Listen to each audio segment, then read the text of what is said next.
and Oshi. We're going to be hosting today's TWI Talks ACD chapter, our 55,000 word behemoth on chemistry, specifically chapter 9.54C. We're going to go ahead and start with general reflections. If this Oshi? ever goes up on YouTube, it's Asteria's fault that it took so long for everything to go up.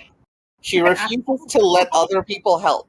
That's all I'm saying. No, I do not. In fact, Lanu was the one who volunteered to start taking over some of the edits. I'm just uploading them. Okay. Yes, we do start. Do you want to start with yours, or you want me to go first? No, go ahead and go first. All right. Short answer, it is a very long ass chapter. I'd be very surprised. I'm very surprised that we have as many people who have finished it here. It's just not. Pirate spent 2 months on it. Just as a backstory, Pirate posted about having experts come in and help with the chapter in May of 2023, and that was with one of the chapters. And I think I recall Pirate posted a couple weeks later and said that they had like 40 or 50 people sign up for it. So shout out to those folks. Thanks for volunteering. I don't know. It's just, and then they had to like whittle it down or something. And that means that they took a break in like June to write the chapter, and then they must have been revising it for like a whole month, because at the end of it, we got a 55-page chapter. So Pirate's been redoing it a while. But what impressed me was that if the quality level is as good as this, if they spend like a month and a half on something, I'm wondering what the Neck Brave Song book will be. But that's not the point of this. That's not what we're here to talk about. I like the chapter a lot. Okay, so Oshi, can be said that you're impressed with the quality of the chapter? I would agree. The quality of this chapter was overall like pretty. I was impressed. I was impressed with the take on the chemistry, the detail. The attention to detail definitely showed. But let's hear from some others. Edron, do you want to go? Wow, I didn't even get to finish. All right.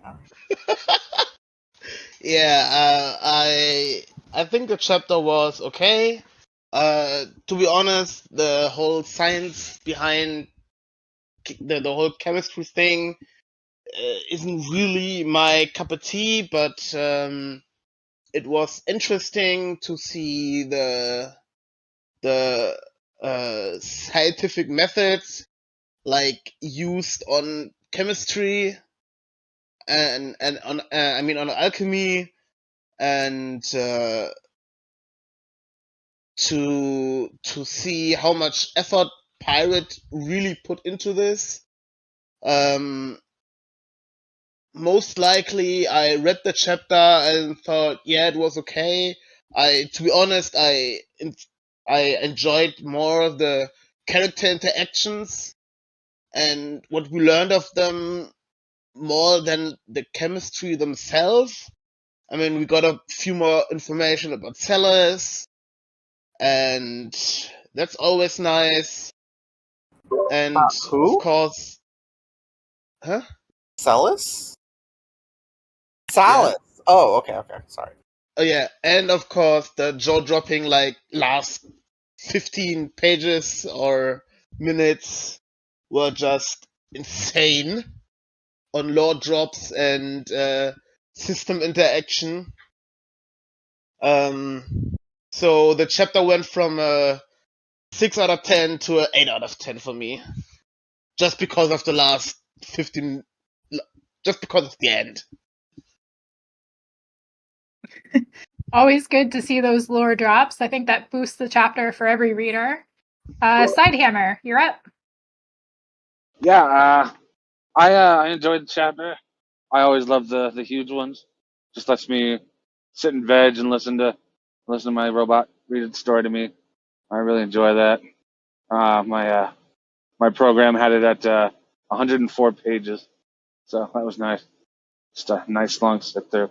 I thought the Rowden bits were competently written. It wasn't my favorite storyline. I've kind of kind of disliked Alden a little bit since I realized he was kind of just too scared of Aaron to go forward. I kind of developed a bit of a dislike to the Earthers that are too scared to approach Aaron, but it's just a personal thing. I did really enjoy seeing the scientific method used to try to describe in-world phenomena. I'm glad that it wasn't just batted away as like no, scientific method just doesn't work here. I appreciate that it still works and that there is a scientific base and things can be quantified. It just takes a little more effort, it seems.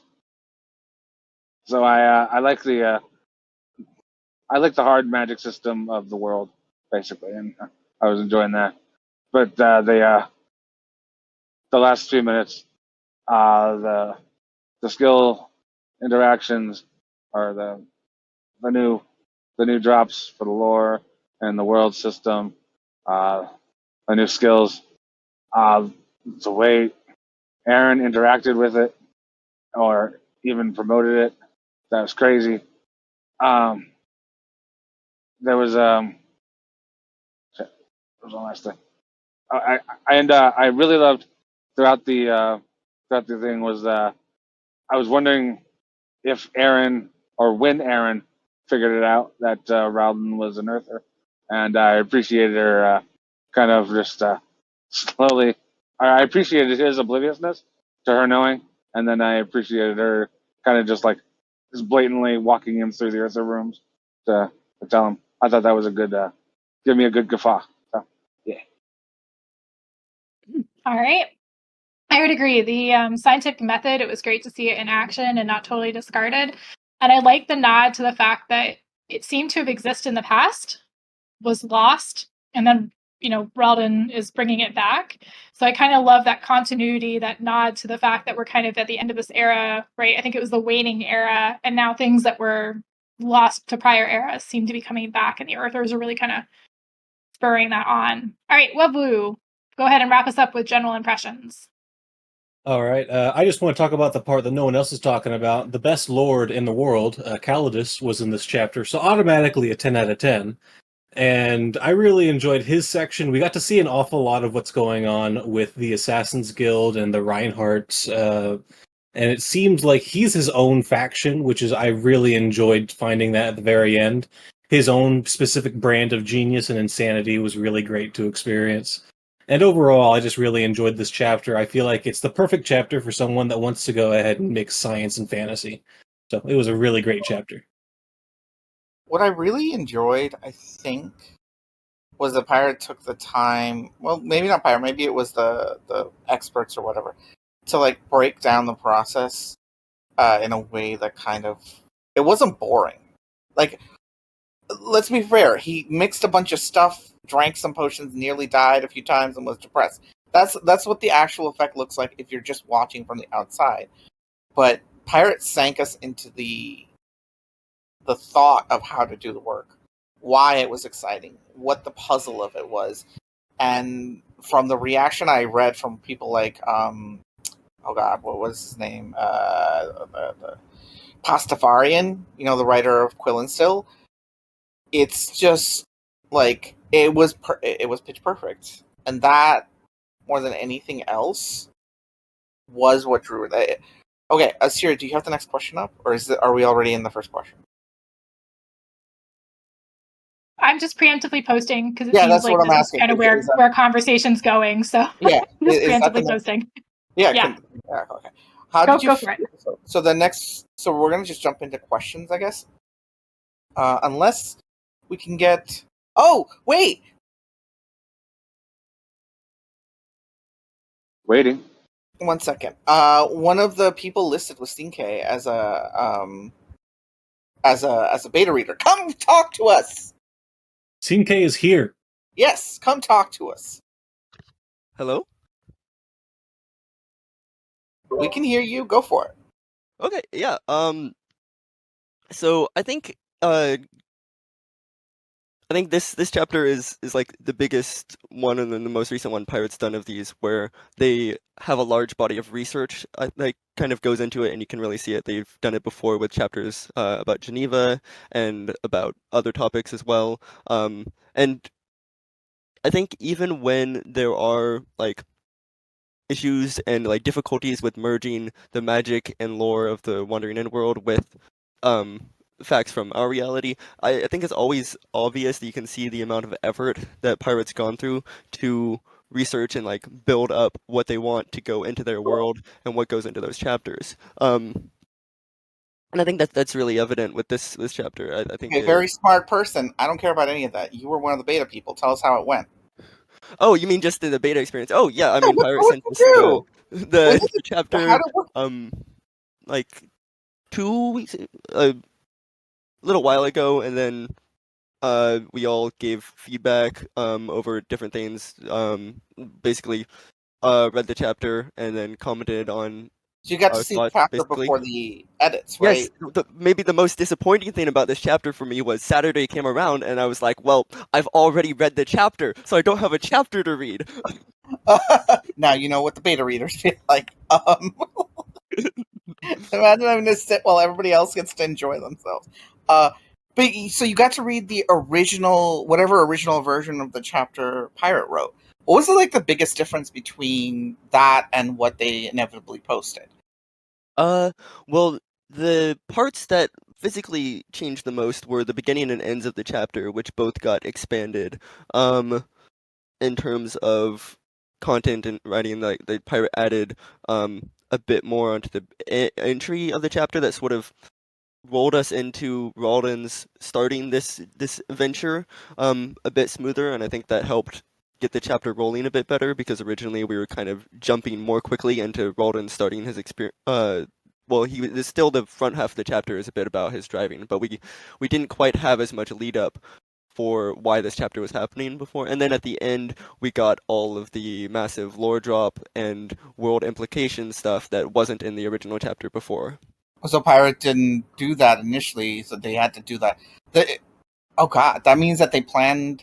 Wait, did they plan the chemistry part, and then they wrote the lore part later so that you guys couldn't spoil it or something? I imagine that could have been one of the reasons they didn't include it, or perhaps Pirate had intended that to go in a later chapter, and they decided that they wanted to include that with the ending of this chapter as well, just to kind of wrap things up for this whole plot arc in a nice bow. Yeah. But also because we were giving feedback on the chemistry and the science, the world lore wouldn't have been as important for us to have to give feedback on in the first place.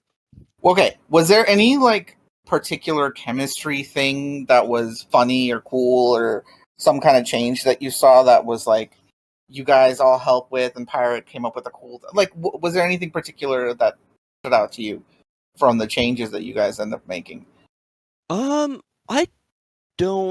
Nothing like particular sticks out to me. I feel like the feedback was really about like smoothing over small rough edges, because Pirate had done a lot of research before and written a very complete chapter before they ever sent it to us.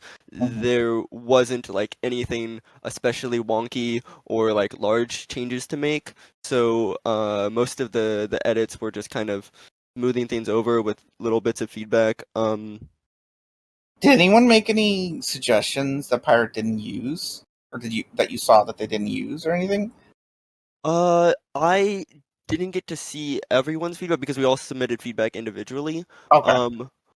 But I mean, just from my own feedback, I know that I can see that they didn't make like every change that I suggested or I wasn't really suggesting changes, but like, noting different things. And Pirate I think just kind of went through and tried to compile all the different things that everyone had said, which would have been a lot 39 pages of notes. Like, I mean, about, right? Reading over the chapter, like this is a very long chapter already, and they would have had to go through every time and see what everyone had said at all the different points. Okay, all right.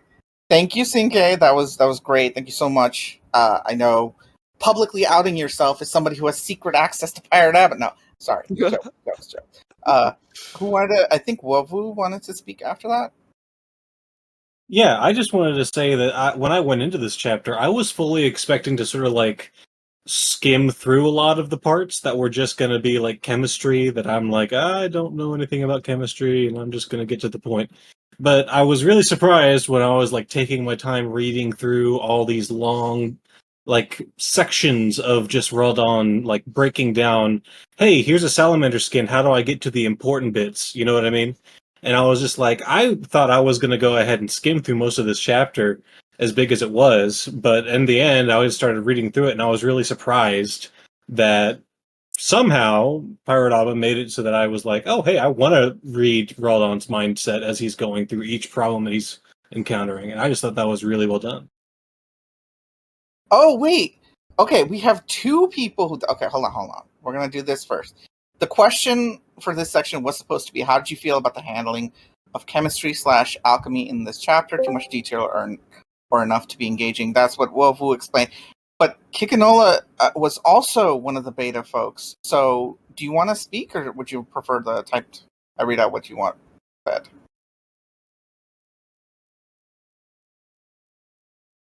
Okay, so Kikinola says, when Pirates sent out the first version of the chapter, they did say that they didn't want to make big changes to the plot, so many of the points we flagged were either implemented in the sense of being considered in Raldon's thought process, or used to smooth over explanations and justifications, rather than changing too much of the actual events. So, yeah, the plot wasn't changed, but the chemistry was what they used for. Oh, that's fair. Like, I was kind of hoping that somebody had contributed some kind of like wacky idea about science or something, and Pirate converted it. Like, I don't know, some kind of explodey thing. Like, speaking as like a scientist, I think Wovlu's like compliment of like not skimming over those sections is probably the highest compliment you can give a non-technical writer, right? To do it so well that people are not skimming over those sort of more maybe not the sort of bread and butter of TWI and actually like engaged in reading through those sections was fantastic. As a scientist reading through those, I'm totally nerding out because I know exactly what it's like trying to get to distill, like the whole description of trying to distill the essence of the particular thing that the salamander skins. We're talking about like you were comparing it to some kind of genetic analysis. Yeah. What the hell were you talking about? Well, so like a lot of what he was doing in the early stages is what geneticists, at least as like wildlife geneticists that we have to deal with. Like I can't get at my DNA. I can't just extract my DNA from my sample like with a magical, like there's a whole process to it where you're digging into like scat or blood or feathers. And it's a lot of like guess and check and note-taking, detailed note-taking, and trying to figure out how to isolate your DNA without contamination. And a lot of what he was doing, that's what like biologists with geneticists are doing every day. And so it's just kind of crazy for me to see. I'm like, this is genetics. This is exactly what I'm dealing with. You know what? Maybe Pirate, I know for a fact, because I was told, that Pirate included some of the doctor people from the doctor chapter in this. Mm-hmm. I'm wondering if like the scope of, well, I don't know how to say this, but it's like scientists tend to get very specialized. In modern science, it's all about specialization. I'm not a scientist, so all this with a grain of salt, blah, blah, blah. But as far as I'm aware, every like chemistry person gets hyper specialized because you don't need a general chemist that knows all of these pieces of information. What you need is somebody who's really, really good at doing one thing, and then you have a team of like 10 people who can accomplish everything much, much better. It's just, that means that when you go out for information for like betas, that means Pirate's like drawing on all the chemistry people, but missing out on the biological aspects of it, missing out on the engineering aspects of it, missing out on the like other technical sides of it. So I'm wondering, like, holy crap, I'm imagining they had to, like, I was so obsessed with one aspect of it. There were constant mentions of the fact that glassware was rare, and that glass was something really difficult to get. Are you going to go on your glass rant? I want to go on my glass rant. You have to wait. You have to wait till the end. You have to wait. Hang on. I swear I'll keep it small. So the glass thing was like driving me insane because we had the mention of Celis, the heiress, talking about how she was going to invest in glass. and all I could think is, how does this society function at a high level without glass? And everybody was like, magic. Fuck magic. Glass is magic. Glass is magic. You turn sand into. We live in a fucking. Okay. Anyway, I'm just saying. But We there's a bunch of people who want to speak, so go ahead. Well, I will say that I would agree with you that I think the glass being rare, it's just one of these things that was probably lost during the waning era. There hasn't been a huge call for like specialized glassware at like a mass production kind of level, and know that they have those lantern. Well, but like the specialist glassware that's required for like chemistry and physics and distilling, and I like there probably hasn't been a mass call for that, and so as alchemy starts to advance, you're going to start to see that like be reflected. But until you have that pairing, right, one class is going to, they're both going to stagnate. But there needs to be a call for it. But yeah, okay, Edron, go for it. Yes, what I have to agree that I really also thought that I would skim the scientific part, but what really interests me was I mean, like I said, I had a C in alchemy and it's a C in chemistry like 15 years ago. I forgot like everything, and wait, aren't you like an engineer? I mean, Yeah. what? What? Just Wait, because are you I'm from Germany, I'm not an engineer. Wait, what? Why do I keep thinking you're out of university and an engineer? What the fuck? Just because he sounds German, that's Oh, it's German. I German. am German, but not all Germans are engineers. Even though German engineering is best in the world, but never mind. Japanese would beg to differ, sure. Yes. What I wanted to say, the method to distill with acid, I didn't. Is that a real thing? I don't know. And so I Googled it, and it's actually a real thing, and I thought, wow, and that is so perfectly that Aaron just using acid as a weapon, like, for forever, and it was just so seamlessly, perfectly intertwined, as that it was also used in chemistry, and now we got the chem chapter. I really enjoyed it. Also like that, obviously he didn't succeed at first and had to try again and again and again, and at the end created the Viagra potion. But yeah. Okay. Ed, I'm gonna have to cut you off just a little bit. Yeah, we're gonna move through everybody real quick because I want to get to the next couple of questions, if you don't mind. Never mind. Okay. It's okay. So, Sidehammer, you're up. Mystical Pie, you're on deck. And just before you speak, Side, Action Kermit says, I thought glass used to be a lot rarer in InWorld before Rispari put Aelandamis' name on the map as the Kingdom of Glass and Glory, and exports a ton of it to the rest of the world. Almighty Nub says the biggest glass exporter is Aelandamis, isn't it? Isn't there a bunch of sea blockades and stuff because of the war, so no quality glass is going around? That's in one continent. I'm talking about Israel. I'm surprised for a bunch of drakes not to have a glass. Like, there has to have been a glass dragon at some point. Just saying. Go ahead, Side. Thank you. I will chime in on the glass bit. Glass is incredibly difficult to mass produce without industry. Just to roll a pane of glass, you need a vat of liquid metal to pour it onto, and it's crazy stuff. You really got to look into it if you're ever thinking about like writing your own. Anyway, I loved Aaron being a silly acid dealer. That was hilarious. I'd forgotten. Ed reminded me of it, so I have to say that. What I really liked about this hour was that, well, first of all, I liked that Ralden became got his level before he did a single thing had to do with alchemy.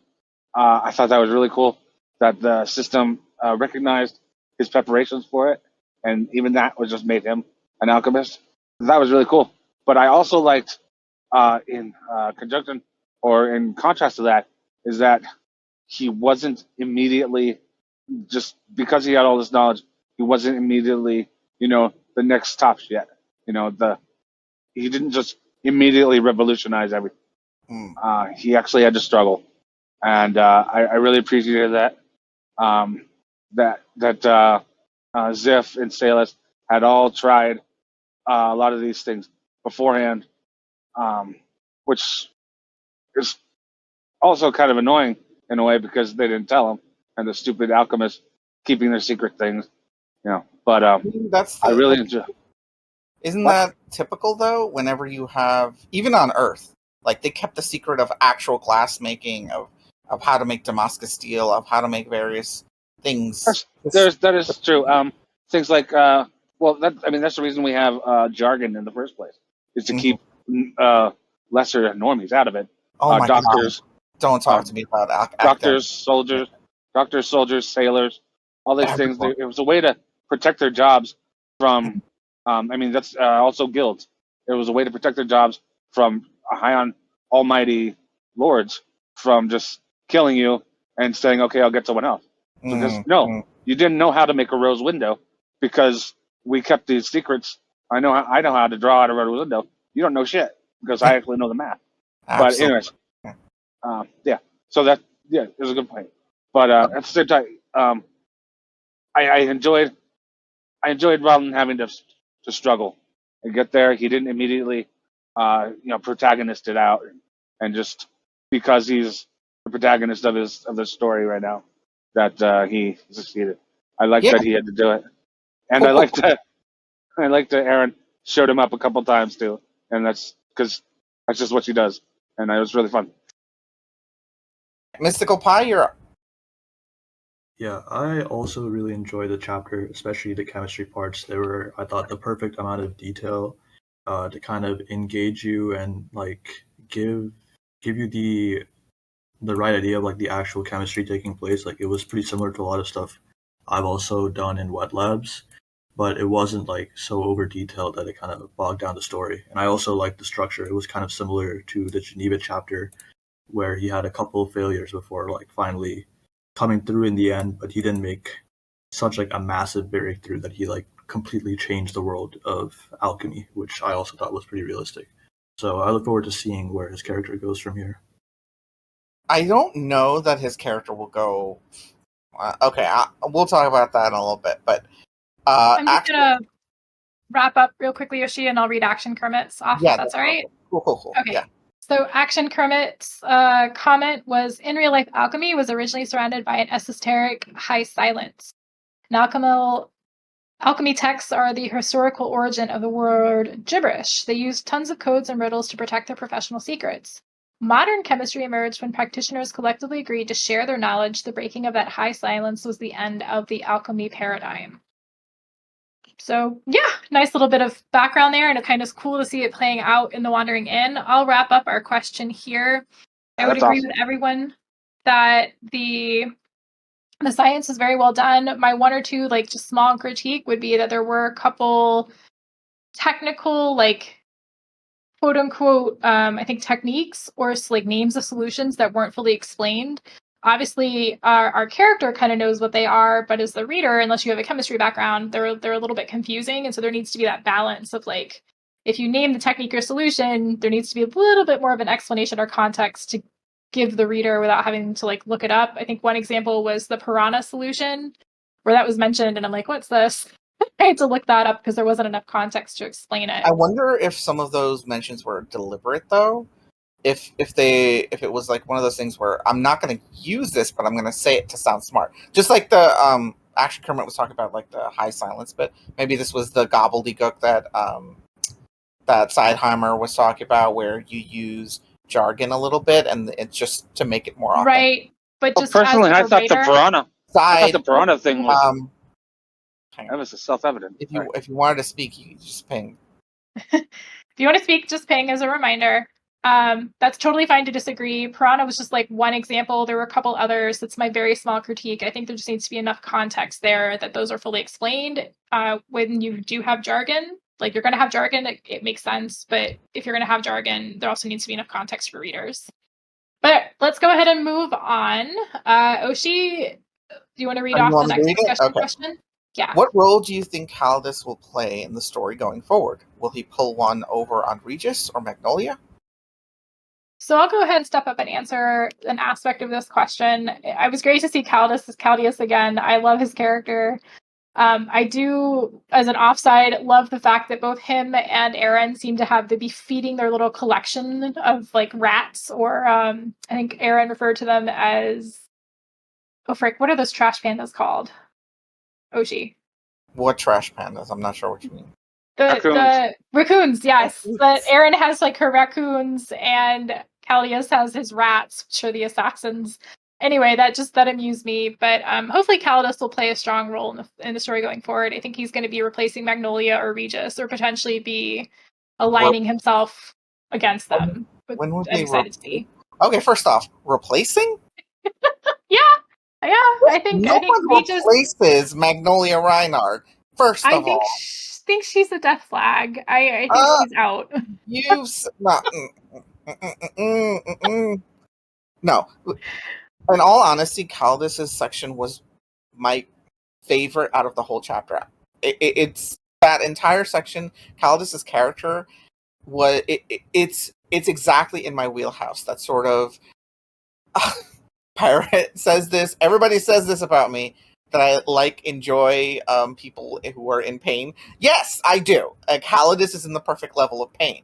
He thinks too much. He understands the world. He understands his role in it, and that he can't change the whole thing, and you can see how that's about to change, because he literally now has a skill that allows him to push events, people, groups, whatever, and play them in a way that he can actively shape the board. Something that he's been avoiding forever, because he saw how happy being a good person made Magnolia, and how being a bad person made everybody else in the family. So he chose, okay, and in the weirdest act of mercy I've ever seen, Magnolia gave him the option of just becoming a drunkard and letting life go, and he chose that. And it's this weird kind of tension where you think he's going to be he is a bad guy, but he's the kind of bad guy you want on your side, you know? He's questionable, I think, in his bad guy role. Yeah, that's the thing. He's not quite an anti-hero, but he's just in that nice place where he's a realistic character, neither good nor bad, just realistic. All right, but I think we've talked enough. How about well, Almighty Nubs up first said they laughed pretty hard. The imagery of Calidus having glowing eyes from the red skill reminded them of the Galaxy Brain meme. And then Wafu is up. Yeah, I would disagree with the notion of Calidus being a bad guy. He's just vibing, I think, is just his general thing, is that he's stuck there, he's got this genius mind, and he doesn't want to do anything with it because it's such a pain in the head for him. But then all of a sudden, Aaron came along and accidentally got rid of his status of being permanently drunk. And now he finds himself hyper-intelligent with a guild of assassins in his house, and he finds himself being a pawn in, well, not Magnolia's game. Magnolia seems fine with just leaving him be, but in Regis Reinhardt's game. And he doesn't seem to have a great opinion of Regis. And I get a feeling that he is going to make the Guild of Assassins be something that Regis will think that he can reach for and use. But by the time he does, Calidus will have made it so that they're ready to, like he said, bite the hand that feeds them. And so it seems like Regis seems to have some Roshalan friends or whatever. And I feel like that's going to go ahead and play into the bigger arc of Roshal. And so I think Calidus, you're probably right that Calidus will become the head of the Reinhardts, even though he probably won't want to. But yeah, I'm thinking Calidus is going to have a massive role to play later in the story. I don't think Magnolia is going to die anytime soon, but she's probably going to die, and Calidus is going to be the one to fill the hole. I cannot disagree with everybody's trying to kill Magnolia off. What is wrong with you guys? Magnolia's not. I feel like her versus Regis Like, I feel like they're going to take each other out. Like, I that don't- seems like that's happening. Okay, I'm gonna. And then move- that's going to spur Terriarch into being even more active because, I'm like, going you know, to- one of his ladies is going to die. Oh, God. I'm gonna move away from being hyperbolic and give you an actual reasoning behind why this makes no sense. So, the whole thing is Regis knows Magnolia hates him. Regis is perfectly aware of the fact that he's behind in everything. Killing Magnolia doesn't get him anything. From the beginning, everybody, from everything that we've heard, the only thing Regis cares about is more powerful Israel, more objects for his horde, more people that he can manipulate. Killing Magnolia doesn't get him anything now. I think they're gonna when Magnolia finds out. On the other side of it, Magnolia's focus and her whole impetus for doing all the things that she's doing right now is to get her bridge built, and she's focused on that because she's, I'm using quotes here, trusting Erin to do her job, which is to manage the North and South a little bit. I don't know why she's doing it, and I think Pirate needs to spend some time actually examining what the fuck is going on there, but that's what it is. She has bigger stuff to worry about, so if she does die, it won't be now, it'll be when it matters.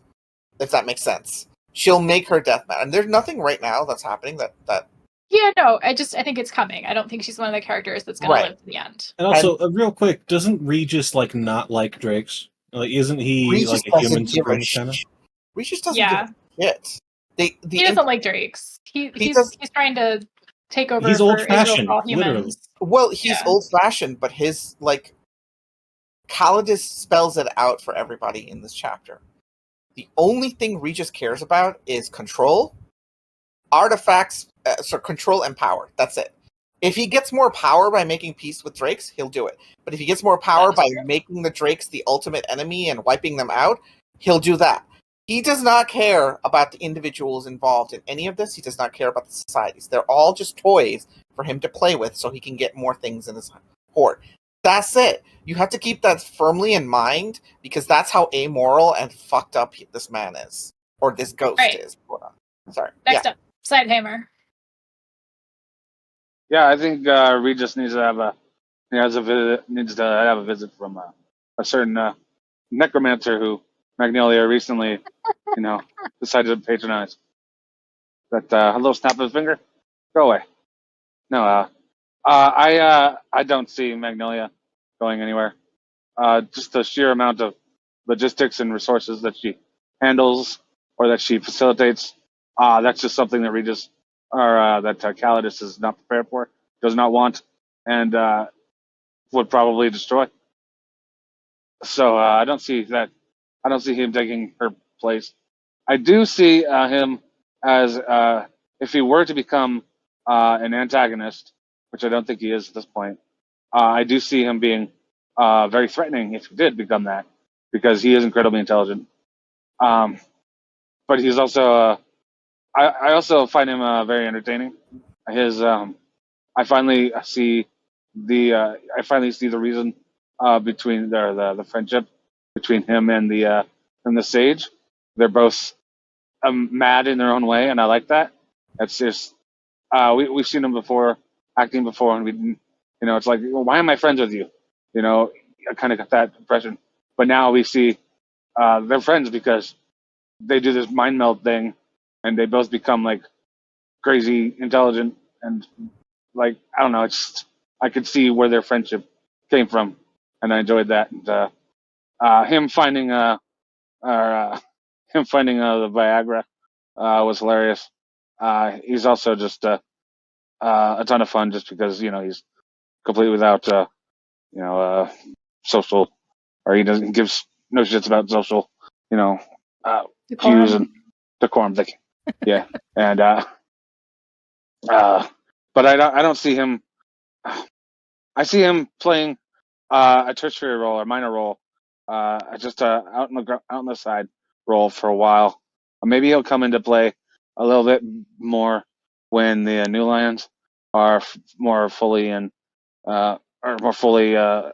being focused on. He'll just be one of the people, paying off. He might meet the end at some point, kind kind of doubt it. But he could walk through Ralden's door towards the end, when Ralden pulls up at some point. Depending on anyways.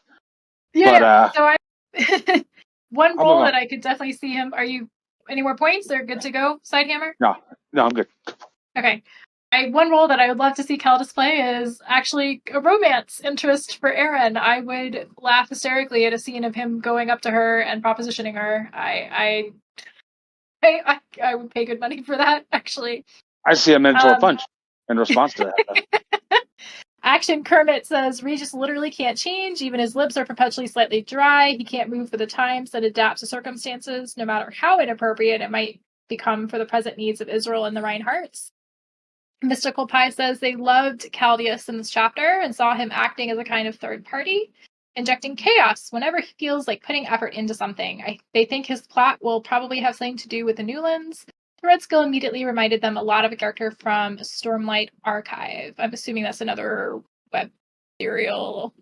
Sanderson. Ah, okay. There we go. Sean K says, wrapping us up on this topic, the continent of Israel is bigger now, though. Maybe they will have to work together in some regards regarding the new lands, i.e. Caldeus takes over the North Territory if Magnolia moves elsewhere. It's not currently something in Magnolia's MO, though, so something big would have to change or be discovered for her to want to move her sphere of influence. They do feel like Mags would eventually decide to do something about him if his influence continues to grow. Oshi, any last comments on this question? No. All right, so somebody actually mentioned this earlier, but we're going to change topics a little bit. One thing that was really well done this chapter is we had this beautiful insight into chemistry and Valdian's whole process with that, and within that were sprinkled little mentions of other plot points, particularly towards the end, the beginning, and in the middle. And so one of these plot points that caught my attention and some of your attention as well in the discussion questions was this. What is up with those field fire for the farms and the fields being set on fire? Specifically, who is setting them, right? Who is setting the fields and the farms on fire to cause food shortages? Somebody thought, hey, isn't this Tolv? Another person said they don't know. They thought he was doing the plague thing. Could be raiders, probably not Blood Feast. And so I think I opened this question up for a bit of speculation. Who is this? Is this Tolv? Is this something else? What's going on with these fires that are kind of sprinkled throughout the north and the south? Could this be Manus? Asteria, it's Tolv. I thought he was doing plagues, though. No, I would agree. He was. It was one of the things in Tolv's chapter that he was trying to destabilize the north by disrupting food supplies and killing off things. He was poisoning where he could and destroying where he couldn't. So this is Tolv. It's all Tolv. Okay. Mystical Pie, you wanted to say something? Yeah, I also agree with Tolv. Like Oshi said, it was mentioned in previous chapters that he was burning other fields while he was releasing those Garabid chugs or whatever they're called. Mm-hmm. And I think garbage chunks. Yeah, and it's probably him laying just not doing the plague thing because he had that whole thing with the unicorn and he's trying to lay low for a bit. So do we think, I'll change the question a bit then, do we see that now, it makes sense that we're starting to see the impacts of Tolv's actions, particularly during the winter and with the frost fairies coming through and putting snow everywhere. But do we think that this being mentioned is signaling that we're going to see Tolv pop up again? Do you think he's headed to the Newlands to try and go after the horns? Or do you think this is just a next step in this plot point? Or do we think Tolv's going to start to come back into the main storyline again?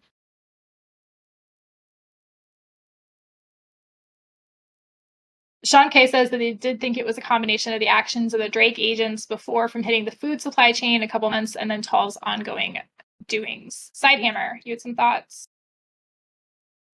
Wow. Yeah. Area. Okay. I had thought Treyarch was going to go take Eric Tolv as soon as he got over a bit of a fit, but that didn't happen. So I really don't know what Tolv's going to do. I don't really see him going south. I don't think he feels safe going farther south for some reason. I just get that feeling. I do think the horns will come back north before he's dealt with personally.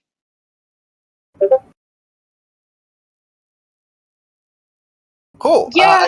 I think Go ahead, this Oshi. does not have a lot of meat to it for me. It's just a fun speculation point. No, it's fun. I'm not saying anything else. But I'm gonna let Almighty Nubs finish, and I'll catch up with what you're typing afterwards.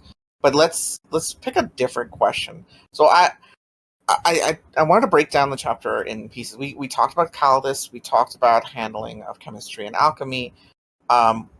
I did want to go into what I think is like the two biggest changes plot-wise to the story.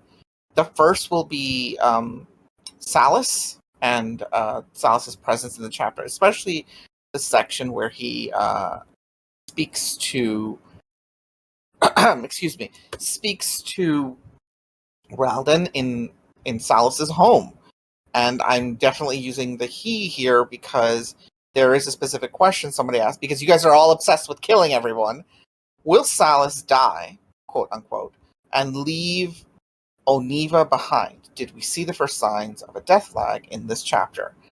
Now, the reason I'm bringing up this, let's just call this the general Salus question as well, overall for the chapter, how you think everything was represented. I actually did not like that section. Not as like a factoid section. Just the way it was. Can I just pause you 1 second to Go ahead. wrap up the final question, and then we'll continue on with your discussion point? Oh, sure. Did Nubs finish? Yeah. Okay. Yep. Sorry. Go ahead. Oh. Oshi. Okay. So Almighty Nubs on the last question. I don't think it necessarily means Tolv will be relevant soon. I think it was just something that would have been strange not to mention, considering we knew Tolv was destroying farms and Ralden was traveling all over the place. That's the same thing I thought. Like, it needed to be mentioned because it fit into the story of why the warming potions were being created, because there was a food shortage, and it was a good motivation for what he did. Okay, back to the Salus. So I didn't love that last. Like, over the course of the chapter, we see Salus like interacting with Ralden, being the chemistry person, and then Pirate starts weaving in this moment where like Salus takes the potion, and Ralden meets Oniva in Salus's lab, and there's like one line about it, and then we find Ralden meeting with Salus after the potion's worn off, and Salus directly asks the Fae one thing. That means he could see the Fae as they are. Oh my god. And he could hear the Fae. Oh my god. They choose to reveal themselves to him. I don't know. Otherwise, they're blurs. Well, he asked directly, so it's not even like. But they know now because of the Aaron and Ryoka clued them in as to what the frost fairies were. But that still doesn't mean that the whatever like veil they have isn't in place. I think they lifted it, right? Because it said the green blur became a form that he could see. Right. So that was mentioned in the text. Okay, yeah, you're right. But I'm saying that just this moment, just this acknowledgement, it is a big deal, and it just leads to that question of, I mean, it answers the question of what the potion is actually doing when Oniva becomes herself, and when she goes through all this. And I still don't know what the consequences would be. I guess we're still playing with what the consequences would be. I thought though that Oniva while in her natural form, who's Salus? I thought we'd had this whole conversation. Like, this felt like a weaker portion of the chapter to me, honestly, because I'm like, we've had this discussion before in various forms, and I thought real quickly, I thought they had said that like Salus and Onivia are like they're one being, right? It's not that either or they're separate people, like they're one person, and they're going to come together and form that person. Like Salus and Onivia, like they're not two different personalities or two different. Well, that's what the whole that's what the quote unquote death flag is that if they do become one person, that one person will leave the other two, like the identities that existed before, behind. Whoever that combined person is, Oniva, that doesn't matter what the name is. That person will not be the quote unquote Salus that we know. And fair enough. that's what I think is being woven in. And what I didn't like was that it just felt a little off because we went away from that and into the whole conversation. And I know that Ralden and Salas's conversation was about Ralden more than Salas, but there was pieces of it that just like the structure of it was the way I think it's supposed to be. Elder alchemist speaks to less whatever alchemist and shows him what's possible in this world, the magic that's possible. But I don't know, something about the scene just didn't click with me. It just felt like it wasn't. It should have been like. I think it should have been exclusively from Ralden's point of view. There was too much of like insight into Salas the person. It shouldn't have been like, wow, Salas is talking to me. It should have been like, okay, he's talking to me, he's giving me advice, and then he shows. Then he asks. I don't know. I just had this. I would say that kind of. I think what you're trying to say is what I would agree with. That Ralden connecting Salas like that didn't feel like it fit, but it might be that we just didn't have Salas's perspective as to like why he suddenly formed a connection with Ralden in the chapter. Because was there a connection, or was this a warning, or was this like? I think it. It was an attempt to form another like apprentice master situation like he has with Termin, but it just didn't feel earned because we didn't really see the two of them interact very much. Yeah, they sort of interacted. It just there was something that felt off. Let's hear from some other people. Yeah. Wait. Let's read off Pat's and then Wovu and then Sidehammer can go right after. Okay. You mean the other? Okay. That Pat said that feels unnecessarily cruel. If I recall correctly, we've seen Salas/Oniva outright say that they enjoy their identity, and I think having the Salas persona die, quote unquote, to live as an Oniva without any of those memories would actually make me stop reading the series. Salas is Oniva, and the potion takes that away. That's why it's so cruel. All right, Wovu, you're up. Shouldn't it be Sidehammer? They pinged first. I'm going in the direction. Just bear with me. Sometimes I mix it up. Okay. All right. Yeah, so Salas, I think, I thought what I read into that was that he's struggling with this this potion that he has that will give him everything he wants, but it will come at a serious price. And he's, even as we're watching him deal with Ralden and stuff like that, he is struggling with it, where he wants, Oniva to go ahead and kind of exist. He wants Oniva to exist. That's everything that he's striven for. It's why he got into alchemy. It's what he's trying to do, is to be the person who he believes himself to be and who he knows that is like who he is down in his core. But then we have this potion which will go ahead and grant that wish, and it's right there, but it just comes at this huge price. And I get the feeling that he can say that it's easy to go ahead and be like, no, I can't accept this price. But I get the feeling that he's probably still struggling with it. And so it's something that I think, are watching in real time, is him struggling with, okay, I mean, I really want to be Oniva. I really want to this to be me. But this price, can I go ahead and pay that? And even though he's saying he won't do it, he's still struggling with it. That's what I read into that. And so when I say that Salas will, in quotes, die, I think that Salas is just, he's considering it. He's considering, hey, I'll just, leave Oniva behind. Chaldean can go ahead and have her. Or I guess not Chaldean. He doesn't want to leave Oniva to Chaldean. But you know what I mean? Like, that will be what he leaves behind in the world. Okay. Why don't we get Sidehammer, and then I'll read off some comments. Yeah, Salas has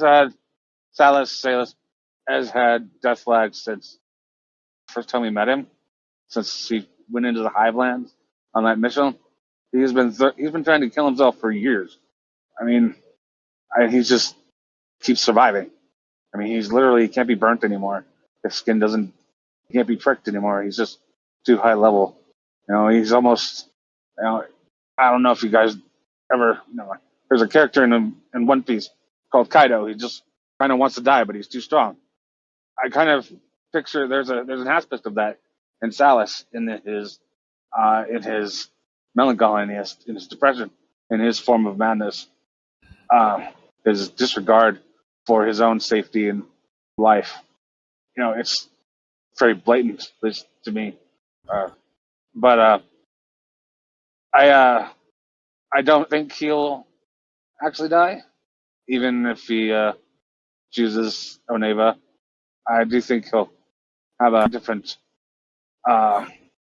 resolution. But going on about the Ralden, the talk in between Salas and Ralden, I felt it was more along the lines of Salas is feeling particularly vulnerable at that moment because of learning, how, or because of learning the cost of the fairy drink, because of learning what they squandered by collapsing those uncertainties with the fairy flowers by creating all those reactions. How many things of wonder they lost in that. So I think he was feeling a great depression at that time, and it was just reaching out to the person who was there. I mean, it was also showing someone he sees who had potential to become maybe not as great as him or Aaron, but an Earther who could live up to certain high heights. That he wanted to see if or not wanted to see, he wanted to warn him that there's even great things like this youth potion in the world, but even then, there's some things, you have to keep your head level. You have to stay with it. So I do think that's where the connection was, but I don't see Salas dying anytime soon. Okay. We're gonna read our. Oh, sorry, I lost the thread of this. So Almighty Nub says, I can't really articulate why, but during the Ralden/Salas scene, Ralden's complete amazement at the potion of de-aging threw me off a bit. I did that. That hit me too. Like, he's just showing a violet potion. He's not actually showing he's not showing magic in that way. I kind of wanted him to I think I would have been happier if he'd taken Ralden to a battlefield and then invited a bunch of monsters to attack him, turned into a giant creature of death and just killed everything, came back and had a conversation with them afterwards. That would have been cooler than this. I don't know. To complete Almighty Nub's comment, sorry. Also, I think Salas will complete his transition potion when he cracks the secrets to the Albest stuff, which he'll focus on harder since he knows it's not possible with the flowers now.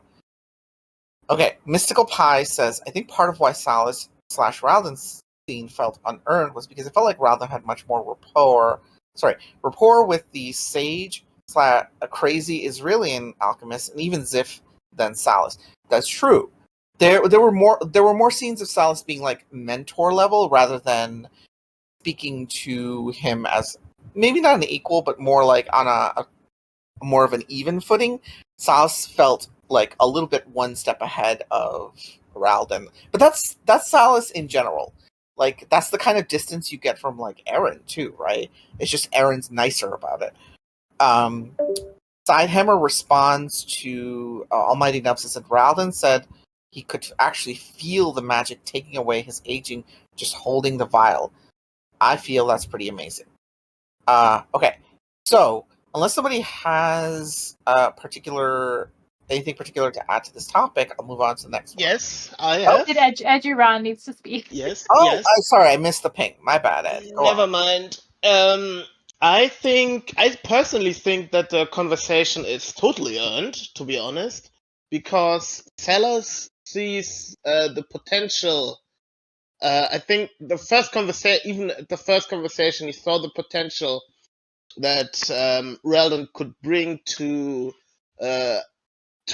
alchemy and to the whole change of everything, because until now, Salas knows about others and about the change that they bring, but this is probably the first time he sees actually improvement and somebody who could help him in his particular field.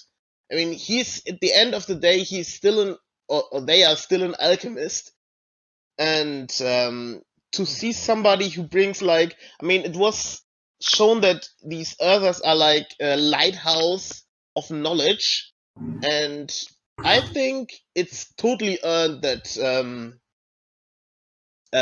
he has that intimate conversation with him. And the other part is that Rellon is so shaken about the youth potion.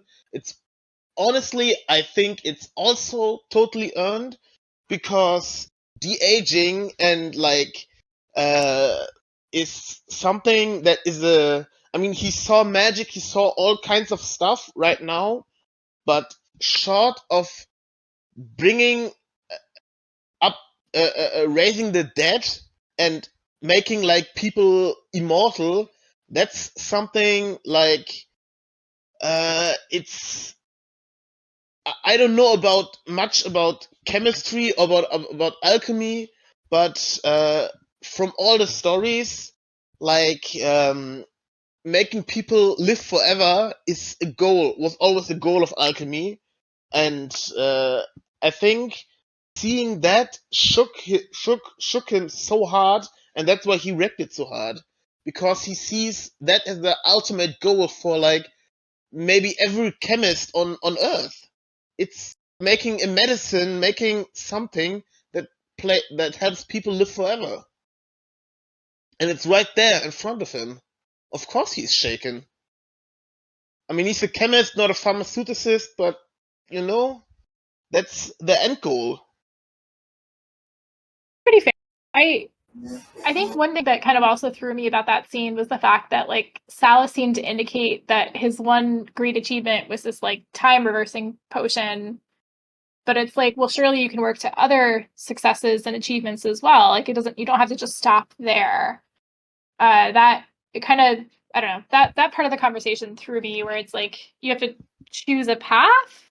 But maybe it's just about the amount of knowledge you have to gain. Yeah, that's what I was gonna say. Like, I think he was framing it more as like, this is a great discovery, as like certain like Neravia would call it, because it's how he like it's the step in his knowledge. It's like understanding. He talks about it a lot. Like his philosophy is all about understanding the pieces that work in what he works with, right? Okay, let's flip to the next question. And we're going to move on to a little bit about Aaron, actually. Well, there'll be two questions, I think, after this. Sorry, one with this question, there'll be one more in addition. We're going to talk about Aaron's, the system, and then Aaron's new skill. So, first off, what do you think of how the system was portrayed and its use of the synergy skills, of these new synergy skills? How they came out?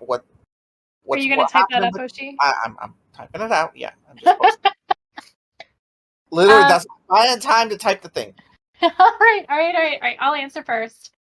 I think the synergy skills, like, they're another portion of the system, right? Unlocking aspects where they haven't been in use. I thought it was cool that we actually got a read on some of the other parts of the system that are still locked at the moment, that haven't been activated, and you could see Aaron's perspective kind of poking the system into like taking action or doing certain things before she was dissolved. I'm interested to see how synergy skills come into play.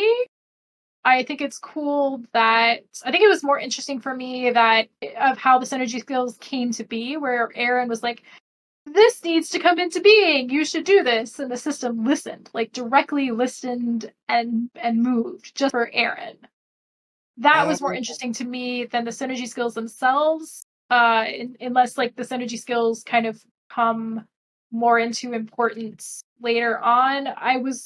I'll finish up, but like what they reminded me of is when two magicians, right, combine their magic, like we've seen with Pisces and Syria, where they like form that ice behemoth or whatever it is.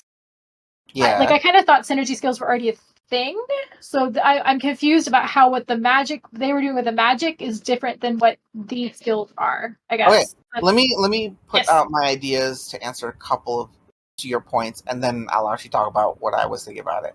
So first up, the impression that Aaron spoke to the system and then the system reacted. I think that was a deliberate choice on Pirate's part, but it's important to remember something. Pirate also put in a pretty significant amount of time in those POVs talking about how the system's not biased and is biased, and that it's fascinated by people and things that grow differently. Something to keep in mind, the system sees everybody. Just because we're getting this one point of view where it's fascinated by Eren doesn't mean it's not fascinated by, I don't know, a slave lord, or I don't know, a monster of the deep named Bellavere. Just because Eren's the thing it's fascinated by in this moment doesn't mean it's not fascinated by 100 other things, and we just don't see them. So don't take this as Eren shifting the system, more as the system is freaking me the fuck out because it's now incorporating what everybody might be saying into what it wants to do. The other point, like Siri was talking about, I lost track of it.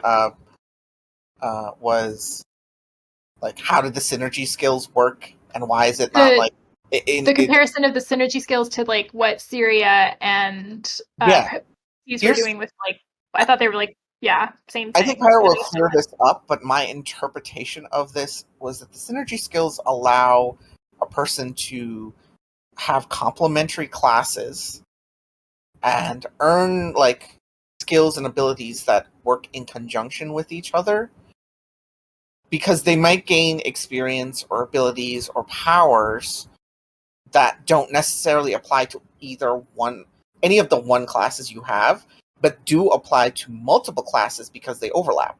Like the context was that the innkeeper and the witch overlapped when it came to these magical doors and dimensional spaces, but neither of them alone qualified her for the skill. But if you join the two together, suddenly she has the qualifications based on whatever rules. We don't know what the rules are, but whatever the rules are to gain this skill. So when you think about it in that context, it makes sense. And the class that got it is the class that level up that earned it. Like there was a lot of, I read quite a few things about how the witch didn't quite fit this. This should belong in the innkeeper class. But that's the point, right? The innkeeper gives you access to this set of skills, but only the witch will qualify you via level up to get the skill.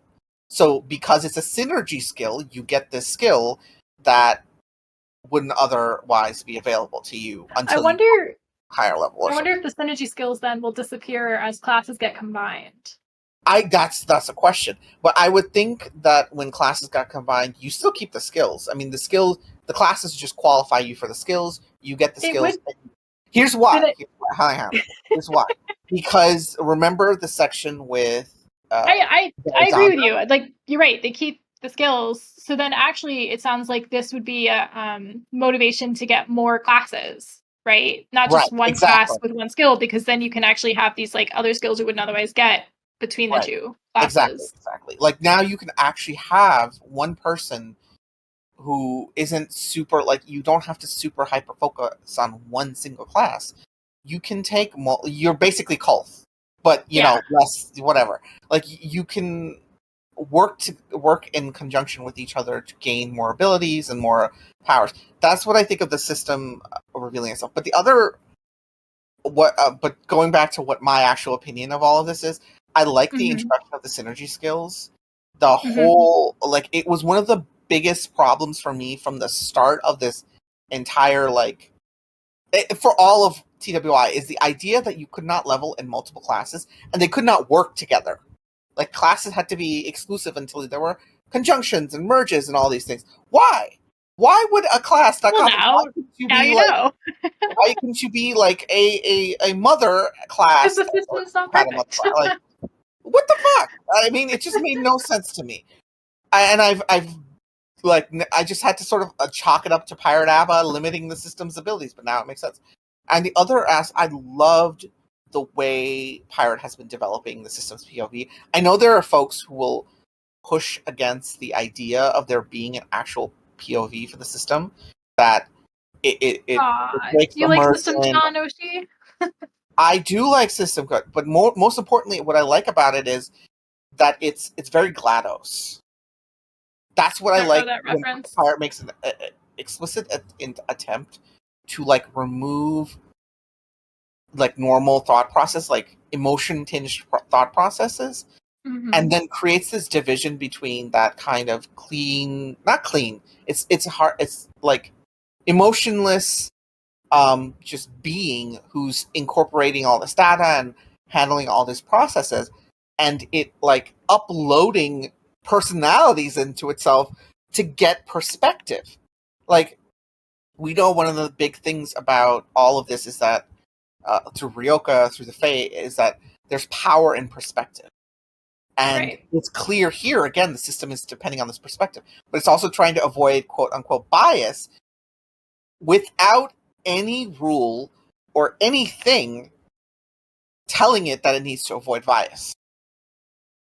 And So- that it inherently says that the system is making a choice to avoid bias. Why is it doing that? What is it causing this? Otherwise, doesn't know why it's doing. What's making it want to do that? Let's hear Let me from finish, because I have a no. Pause. theory. Pause. Let's hear from Okay. some other people, and then No, you can crazy wrap it crack up. theory, and then I'm done. Crazy crack theory. So crazy crack theory is that the system is the remnants of Istakinus after the gods killed him and like took his body or whatever and used it to fuel the system. And that's Maybe. why. Yeah. I Anyway, don't know if I agree with that crack theory, but it was a crack theory. Go on, moving on. Go on for it. All right. Well, I have Almighty Nubs agrees with you that they love every single GD scene so far. They also immediately thought of what happens to synergy skills post Consolidation. I can't pronounce words today. Post consolidation, which is what we were talking about. Action Kermit Abba says synergy skills are between the classes of one person. Combo skills are between multiple people. So, okay, good. Thank you for that clarification, because that was kind of what I was asking about earlier. Ooh, and that would be a critique. We haven't seen combo skills like at all. What the heck? Those We have more evidence, more prevalent. It's harder. It's hard to do. I'm I'm assuming. just saying we've seen like character with it. Okay. Mystical Pie says they think the synergy skills seem more useful and less redundant than titles. It puts the conventional knowledge that pursuing only one class is ideal in limbo. They think the most interesting part was that apparently some living people already had synergy skills, and that Ralden's synergy skill wasn't green. I don't know about that. I think it's just that the skill being allowed is already extant. It's just, again, the synergy system allows Ralden access to the skill, if that makes sense. That does. Almighty No says, you know how normal skills get buffed as their source class increases in level? Maybe synergy skills can get buffed by both the classes they synergize with. Last example of comp skills I remember was the head snatcher fight. Yeah, they haven't been a thing at all. Oh my god, yeah. All right, Sidehammer. Can you say that again? Maybe if it's okay. slow, Let me say it. You know how normal skills get buffed as you level up? Yes. Each skill gets stronger as you level up. Almighty Nubs is postulating that a synergy skill, because it's qualified through two classes, both classes will buff it. So Erin's new room skill would be buffed by her level 49 innkeeper skill and her level 21 witch skill. So she would effectively have 61 class levels buffing the skill. Damn. I don't think it'll be that powered. I don't think it'll be that extreme, but it'll probably be somewhere in the middle. Probably the witch class will be like 10 levels, and the like an average or something. Yeah, something like that. But it's still pretty fucking like epic to think about. All right, Steiner, let's hear from you. I've been outspoken before. My thoughts about essentially Deus Ex Machina. I'm not a big fan of an all-powerful being looking down on the main character and saying, "You're special. You get this." But I do believe, but I've also said that I do trust Pirate in the way. So, but I still get a little trepidatious every time I see it. I have enjoyed the gradual evolution of the Grand Design's character as it is. I do like the analogy of Gladys. That's a good call on that. However, I'm not sure I could agree on the take that that this is happening to everyone all at once. I feel like Pirate is showing us. I think I have to believe that personally. I would have to at least have a paragraph about them looking at somebody else doing the exact same thing. I think at this point, the grand design is focusing that Aaron just looked up to the sky and said, "Hey, world, do this for me," and it did. That's insanely crazy. I mean, it's insanely powerful. Like manipulating luck, in a weird way. Deus Ex Machina, not a fan of that. But like I said, I think Pirate can make something cool with it. And I did. But it is. I do find it weird, and I do wonder what it is about Aaron that is making the system, bend so backwards to try to fulfill her desire.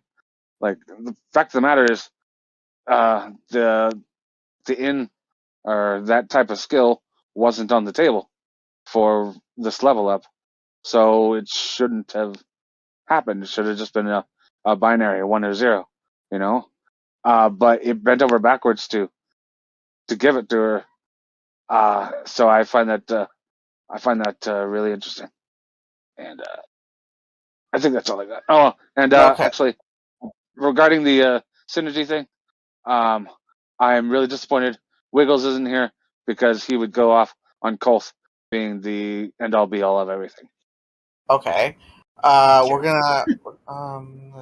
Okay, so we've I'm gonna got read out Wubwu Pat. after you finish. Yeah, Pat's response is the system feels like it can't recognize Aaron's achievements, has been trying to find a way to do so. This has been consistently mentioned in its POVs. Almighty Nub says, didn't one of the GD's POVs directly say that out of everyone alive on InWorld currently, Aaron has made the most unique skills, which is partly what it's so focused on her. Why I think it's so focused on her. Why? There's a bunch of witches, so I'm just trying to figure it out. For folks who are getting disconnected, I think there's something with Discord that's forcing us to log Discord's out. been weird the last couple of days. Yeah, it's been weird. Last couple of days, it's been months for me. It just randomly logs. So Ed wanted to speak. Did Wovu get to speak? Or? No, Wovu and then Edron. Okay, so Wovu, you're up. Yeah, I kind of thought the whole thing was a little redundant. I might have misunderstood what was going on, but I could have sworn that class consolidation brought two different classes together, and it sometimes would have to, shoehorn them together, but it would eventually do that. So I thought that, synergy skills, you didn't have to do that. You could have just made Aaron an Innkeeper Witch, and then all of a sudden it justifies whatever skill is going to come from both those classes combining together. So I might have misunderstood it, but I just thought it just felt kind of unnecessary. Well, it could be cool. Whatever. Point of it was that the actual classes could continue to progress as themselves. Synergy allows you to maintain multiple classes and get skills. So think of it like there's a pool of skills each class gives you access to. And you need to reach certain thresholds for every single pool of skills to increase the size of your pool, right? So for an innkeeper to be able to get access to magical rooms, the innkeeper would need to be level 60. But for a witch to have a little sanctuary where, a dimensional sanctuary, maybe she only needs to reach level 25, because witches have magical rooms. They have houses. The Baba Yaga and her chicken house, famous as hell. The what was the witch that tried to eat Hansel and Gretel? Was there a name for her? No, probably Baba Yaga too. But that's the idea, right? That witches are able to do these things, and they get it sooner and are able to achieve that pool of skills. But neither class was ready for it, but together, because they're both capable of supporting those skills, when you can qualify for them. The whole idea of synergy skills, you get skills that you otherwise wouldn't have because you're maintaining two different classes. Now, combining the classes is an entirely different thing, because the idea is that you're not combining the classes, you're creating a new one. Okay, but again, it's sort of like when you combine a class, you do tend to actually like combine them into one. It's a mixture of the two. So, for instance, you subsume the other classes into the new class. It's not so much of a combination as you now have access to the pool of skills available to that class, and you lose the other two but retain their skills. Does that make okay, but again, I will just say that it still feels a little redundant because class consolidation will still achieve the same goal. But it's Like harder to if do. Pirate Abba decided to go ahead and say, well, Erin is now an innkeeper witch, and now she has this skill, and then she loses 20 witch levels in order to get to 1 level 50, like that would still be bought just as easily as a synergy skill. I'm not saying I dislike it. I'm just saying that it just felt a little redundant. But I I do understand the think that redundancy. the systems. I do think that the system's POV kind of worries me because you saw that the first thing it did, and I didn't understand this either. Why did it go ahead and try to bring out Zeladonna first? So on the term of like the system's POV, I think that you're actually right, Oshi, and that it will go to people for insight, for perspectives that it really shouldn't. You know, that's sort of what I'm thinking on that a part. mistake. That's what I learned from that. It can make a mistake. You can make 600 mistakes. Yeah, that's what I'm trying to. Like, it made the mistake of picking Zeladonna. It's not perfect. It is an imperfect system applying an imperfect measurement tool to an imperfect world. Like, that is horrifying. There is no God. There is just an imperfect system. I'll read off Pat's thing. Real quickly, Yoshi. I think to the question earlier about why was Zeladonna the first one that they pulled up, I think that's just because that was the only perspective that they had created so far. So maybe that was the first go-to as a result. And that's why there was a bunch of weird skills that were put out. But I think that's why Zeladonna came up first, which Action Kermit just said the system called on Zeladonna first because she was the highest leveled available template. It rewards people for changing the world, and Zeladonna did and Zeladonna did that more than anyone it can call on. Okay, so Action Kermit saying it's because she was the highest level, but I think it's just because they had a template for her already compared to everybody else. Okay. Pat says you can't just consolidate whenever, though. You have to either meaningfully merge the two classes or hit the capstone. Razor Shark says all class upgrades are class consolidations, putting this here from the other chat. Even if you have one class, it will still be labeled as a class consolidation. Almighty Nub says the synergy skills aren't really a big game changer. I think it just adds more flexibility. Since the GD has expanded awareness, able to see solutions to niche problems it wouldn't have been able to implement before. So it enabled the rule to give itself enough flexibility to implement them now. Ed, you can go, and I think we'll wrap up afterwards. I totally disagree that the synergy skills aren't game changers. I am a bit worried that there could be a lot of imbalancing happening right now, because the first thing I thought about combining two classes. Think about Kolf. Isn't he the one with like a million different classes, highly leveled, and that makes him no. He has a bunch of classes at reasonably low levels, and his supporter class is high. But imagine he gets class synergies. He must have. He should have been able for a lot of class synergy skills because he has so many different classes. And I think in my head, Erin gets her class synergy right now, but in my head is then why, for example, it wasn't mentioned yet that somebody like Kolf would have gotten one, but I think it would make him like completely busted with all the classes, all the different classes he has. And look about other people who have like many classes.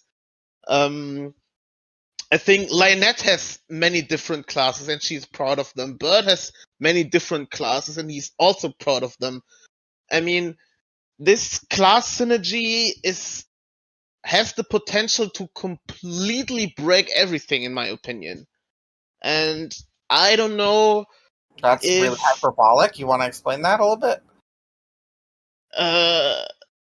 to Completely, you're saying that this synergy thing will break everything. What do you mean?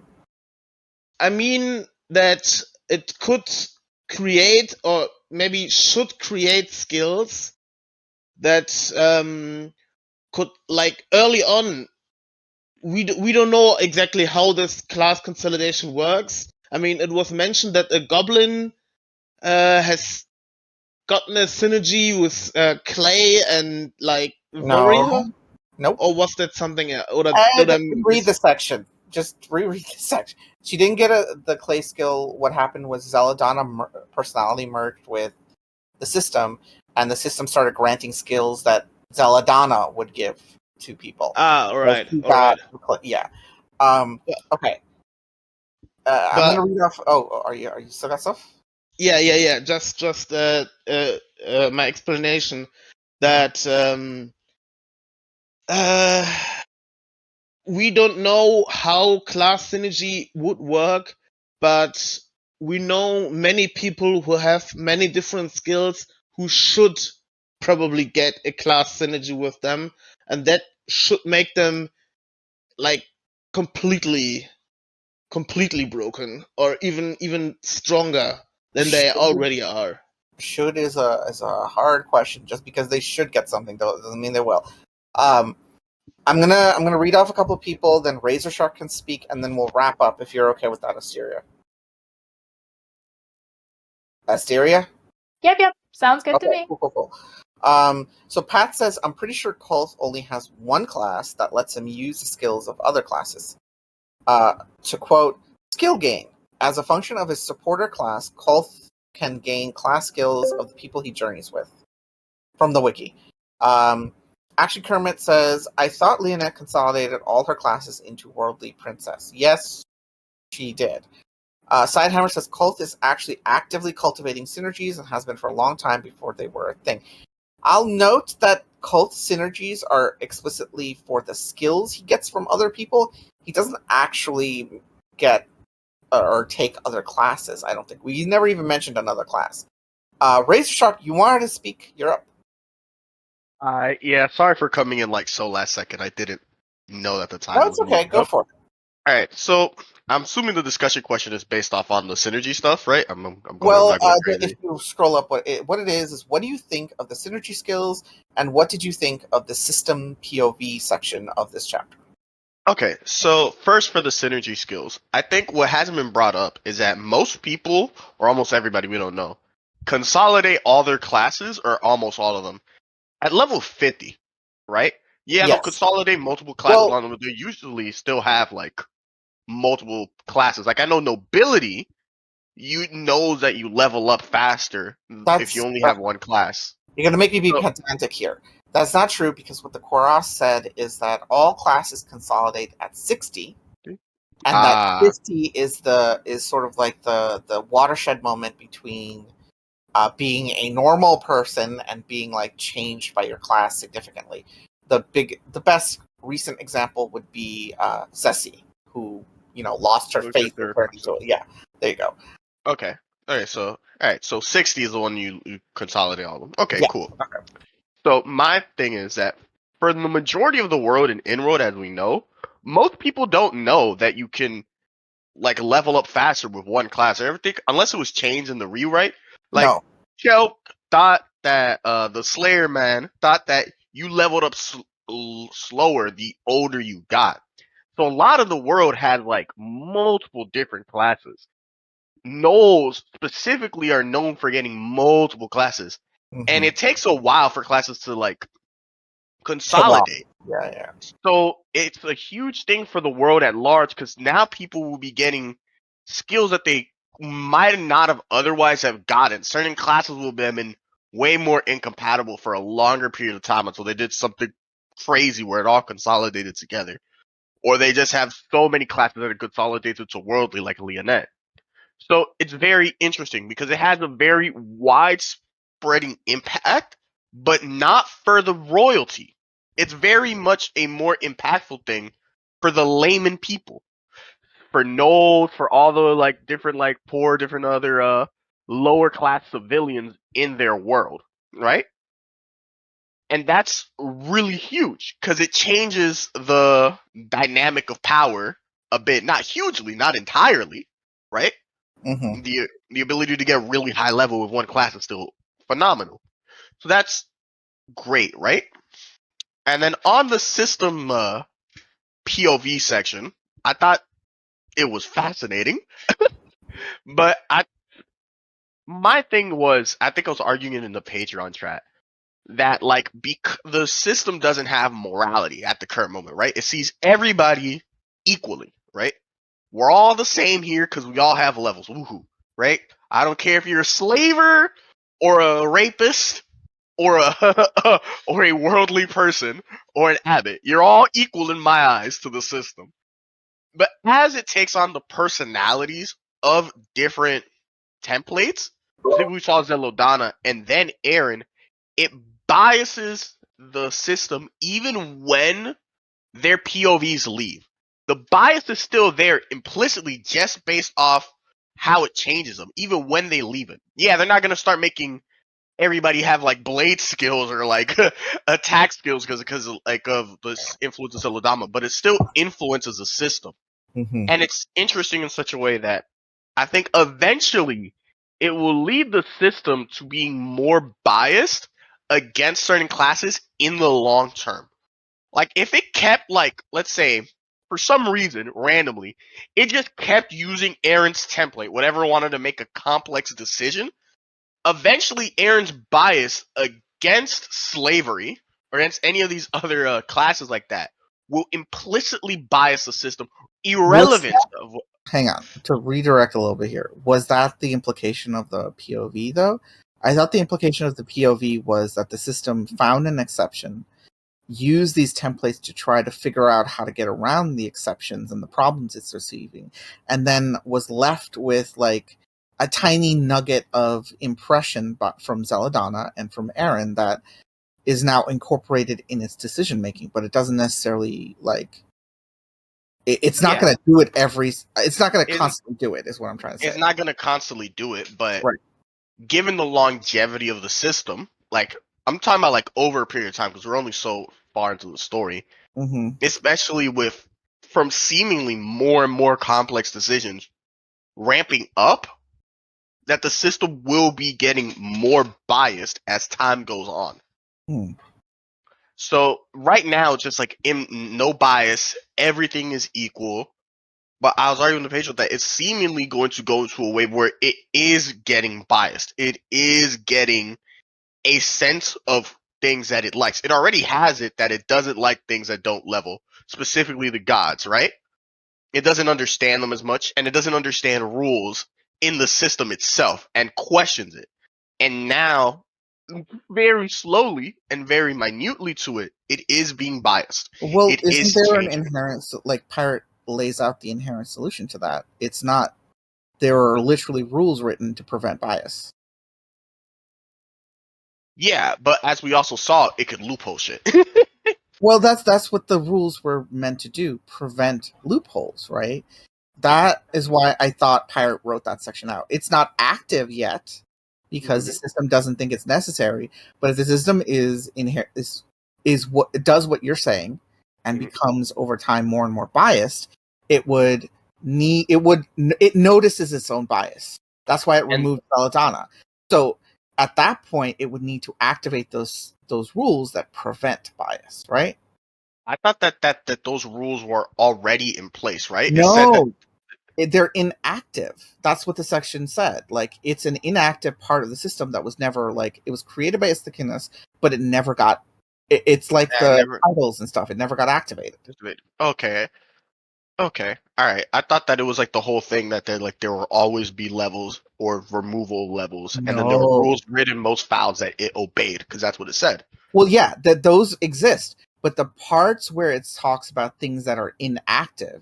Okay. Yeah. So one of the inactive parts is the rules governing how bias works. You know what I mean?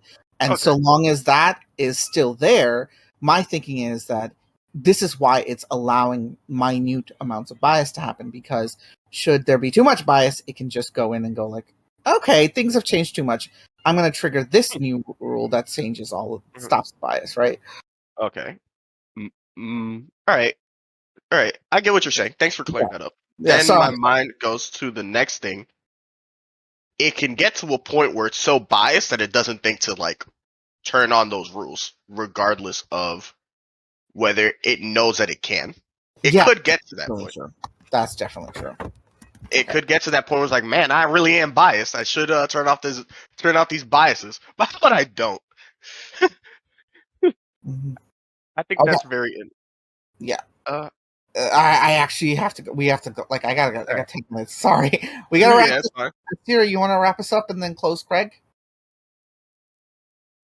Yeah, actually, it'll be Sidehammer who's closing down Craig, because they're the ones that started the recording. But thanks everybody for coming. Hopefully, this was a fantastic discussion for Oshi. So this wraps up our discussion of the chemistry chapter, 2 months in the making.